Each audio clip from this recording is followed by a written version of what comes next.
My channel. It's me সপ্তর্ষি চক্রবর্তী। তোমরা যারা আমার ইউটিউব চ্যানেল থেকে দেখছো তারা আমার চ্যানেলটাকে সাবস্ক্রাইব করে দিও, আর যারা ফেসবুক পেজ থেকে দেখছো তারা আমার পেজটাতে ফলো আর লাইক দিয়ে দিও। কি ধরনের ভিডিও দেখতে চাও তা তোমরা আমার কমেন্ট বক্সে লিখে দিতে পারো। তো আমরা বাসা থেকে বের হয়ে পড়লাম। আমরা বিকেল 4টার দিকে বাসা থেকে বের হয়েছিলাম। আমি শাড়ি পরেছিলাম, আমার মনটা খুবই ভালো ছিল, তাই একটু সাজুগুজু করেছি। আর এই যে আমার হাজবেন্ড, আজকে আমরা একটু ম্যাচিং করে পরার ট্রাই করেছি। তো আমরা এই প্রথম রিক্সা দিয়ে ধানমন্ডি যাচ্ছি। আমরা মূলত যাচ্ছি রবীন্দ্র সরোবরে। এই জায়গাটা আমার খুবই পছন্দের। আমি ওকে আগেই বলেছিলাম আমরা যদি এরপর রবীন্দ্র সরোবরে যাই তাহলে অবশ্যই রিক্সা দিয়ে যাব, আর সে আমার কথা রেখেছে। তো আমরা রিক্সা থেকে নেমে বাড়ির পেছনের দিকে একটা রাস্তা আছে যেখান দিয়ে হচ্ছে রবীন্দ্র সরোবরে প্রবেশ করা যায়, আমরা সেই দিক দিয়ে যাচ্ছিলাম। যাওয়ার পথে দেখি লেকে অনেকগুলো ফুল ফুটে আছে, শাপলা ফুল। তো আমি ওখানে দাঁড়িয়ে একটু ফুলগুলো দেখছিলাম, ও আমার ছবি তুলে দিচ্ছিল। হুট করে ওর চোখ পড়লো একটা জবা ফুলের গাছের দিকে। ও দৌড়ে গিয়ে ফুল ছিঁড়ে নিয়ে এসে আমাকে দিল। আমি তো ফুলটা পেয়ে খুবই খুশি হয়ে গেলাম। ও না সব সময় আমাকে ফুল দেয়। তো এরপর ও বললো চলো তোমার চুলে গুজে দিচ্ছি ফুলটা। কিন্তু সেই পর্যায়ে দেখতে পেলো ফুলের মধ্যে পিঁপড়া। সে পিঁপড়াগুলো ঝেড়ে নিল। এরপর খুব যত্ন করে আমার কানের পাশে চুলের এখানে ফুলটাকে গুজে দিল। আমি তো ফুলটা কানে গুজে নিয়ে ভীষণ খুশি। একেই তো ঠান্ডা ঠান্ডা ওয়েদার, তার মধ্যে প্রিয় মানুষটা ফুল গুজে দিল। আমার মানে আনন্দটা কেই বা দেখে। তো এই যে আমি হাঁটছিলাম একটু, আর উনি আমাকে একটু ভিডিও করে দিচ্ছিল। আর আমি কিন্তু সব সময় শাড়ির সঙ্গে হিল পরি না খুব একটা। আমি যেই ধরনের জুতো পরতে কমফোর্টেবল ফিল করি আমি সেই ধরনের জুতোই পরি। এটা নিয়ে কেউ আমাকে জাজ করবে না। আমার একটা ব্লগে দেখিয়েছিলাম আমি হাঁটছিলাম, আমার শাড়ির সাথে এরকম ধরনের জুতো পরা ছিল, সেটা নিয়ে অনেকে অনেক কিছু বলেছে, তাতে আমি কিছুই মনে করি না, জাস্ট বলে দিলাম আর কি। তো এই তো আমরা পৌঁছে গেলাম আমার সেই প্রিয় জায়গাটায়।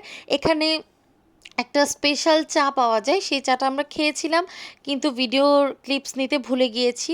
তো তারপর আমরা সবার পছন্দের একটা খাবার অর্ডার দিয়েছিলাম।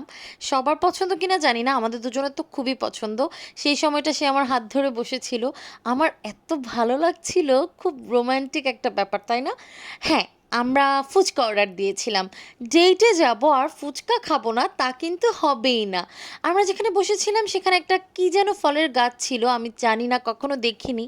তো এই যে আমাদের খাওয়া দাওয়া শুরু হয়ে গেল।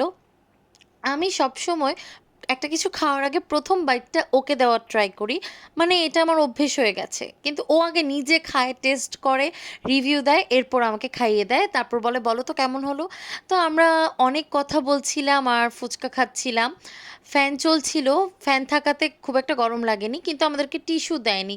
তো আমার হাজবেন্ড টিস্যু চেয়ে নিচ্ছিল, কারণ আমি না খাওয়ার সময় একদম মেসি করে ফেলি। তো ওইখানকার দোকানদার যেই মামাটা ছিল সে এসে টিস্যু দিয়ে গেল। আমি আবার ওকে খাইয়ে দিচ্ছি। তোমরা অনেকেই বলো যে আমরা ডিটেলস কেন ব্লগ দিই না। আসলে আমরা এত গল্প করি, এত গল্প করি, নিজেদের মধ্যে এতটাই এনজয় করি, আমাদের ভিডিও ক্লিপস নেওয়ার কথা মনেই থাকে না। তো আমি শাড়ি পরেছি, আর আমার লুকটা কেমন হয়েছে, আমি খুব সিম্পলভাবে সাজার চেষ্টা করি, তোমরা কিন্তু বলবে। আর এরপরেও আমাকে একটা বেলি ফুলের মালা কিনে দিল আর একটা গোলাপ ফুল কিনে দিল। এটা একদমই আনএক্সপেক্টেড ছিল। ও নিজে থেকে গিয়েই বললো চলো তোমাকে কিনে দিচ্ছি, এরপর হাতে পরিয়েও দিল। এই হচ্ছে আমার ভালোবাসার মানুষ। ভালোবাসার মানুষের কাছ থেকে ফুল পেতে কারই না ভালো লাগে বলো তো। তো এই পর্যায়ে আমরা এই লেকের ওপরে হাত রেখে কিছু ছবি তুলে নিচ্ছিলাম। আমি না ছবি তুলতে খুবই পছন্দ করি। এই দেখো এই ঝর্ণাটা আমার খুবই ভালো লাগে, সাথে এই ফুলের গাছটা, মানে আমার খুবই ভালো লাগে।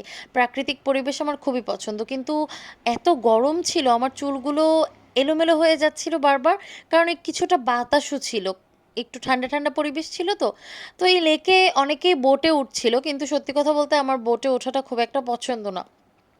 ও আমাকে বেশ কয়েকবারই বলেছে, কিন্তু আমি খুব একটা ইচ্ছুক ছিলাম না বলে ওই ব্যাপারটাকে একদম বলা বন্ধ করে দিয়ে আমার ছবি তুলতে থাকে, ভিডিও করতে থাকে। এই দেখো ফুল দিয়েছে, আমি মনে মনে গান গাচ্ছিলাম আর হচ্ছে ফুলটা দেখাচ্ছিলাম। এরপর ওখানে কিছু দোকান ছিল, আমি একটা নোজ পিন কিনে নিয়েছি, যেহেতু আমার নোজে পিয়ার্সিং করা নেই তাই ফেকগুলো পড়তে হয়।